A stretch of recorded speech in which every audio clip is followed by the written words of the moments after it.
Coucou à tous, moi c'est Pauline. Alors on va commencer cette vidéo par une journée dans mon assiette, assez vite fait, et ensuite on va passer à vos questions d'Instagram, il y en a 5.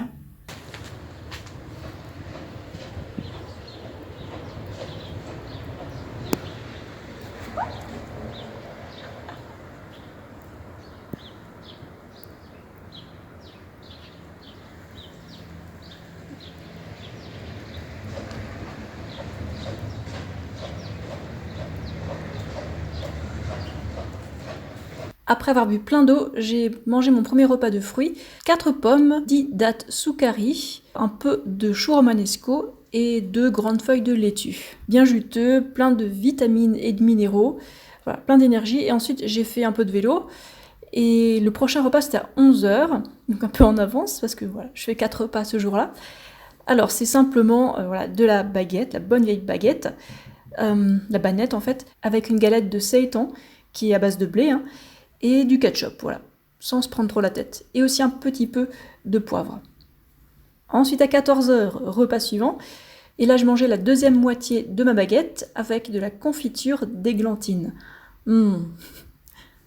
Et pour le dernier repas, vers 17 h, j'ai mangé des nouilles de riz dans une soupe de potimarron et d'eau.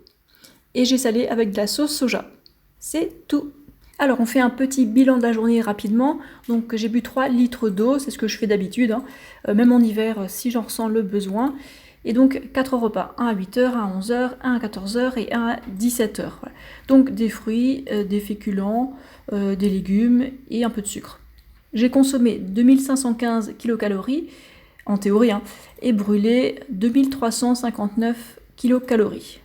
Donc ça fait en théorie un surplus de 156 calories.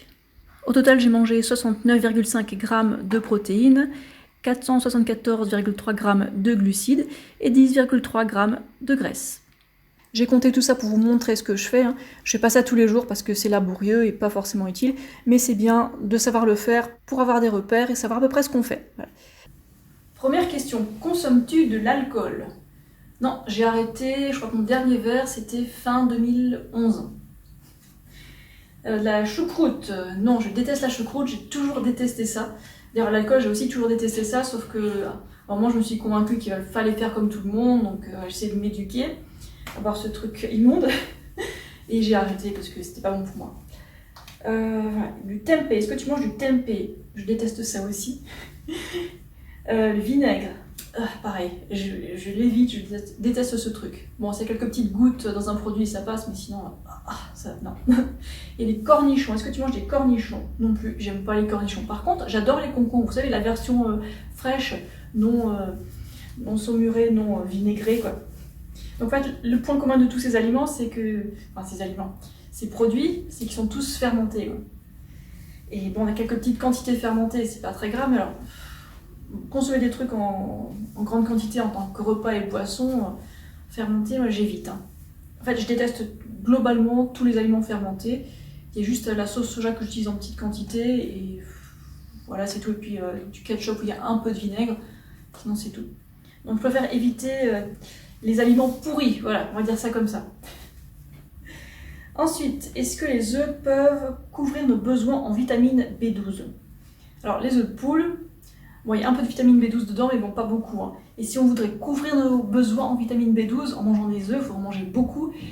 Et la quantité que ça représenterait, ce serait hyper mauvais pour notre système cardiovasculaire, pour le cancer et pour plein de trucs pas marrants.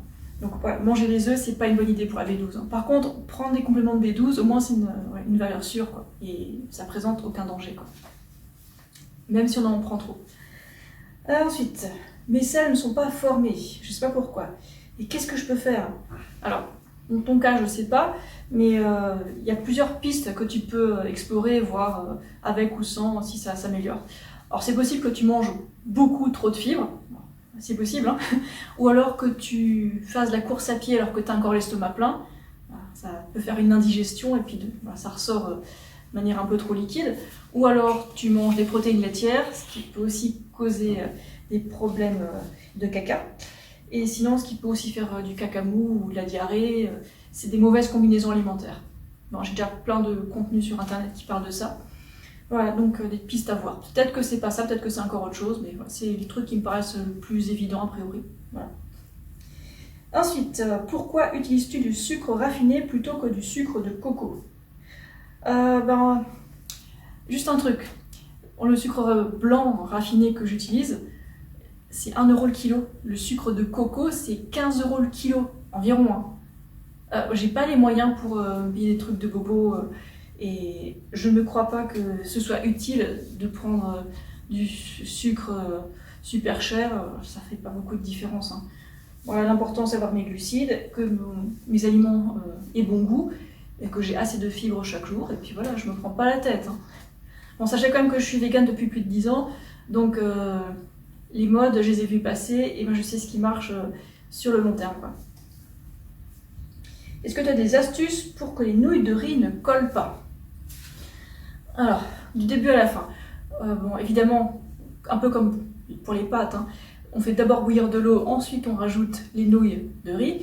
On les touille surtout au départ, c'est là que c'est le plus important parce que si on les touille pas au départ, si on ne sépare pas les nouilles, elles vont coller, c'est là qu'elles risquent le plus de coller.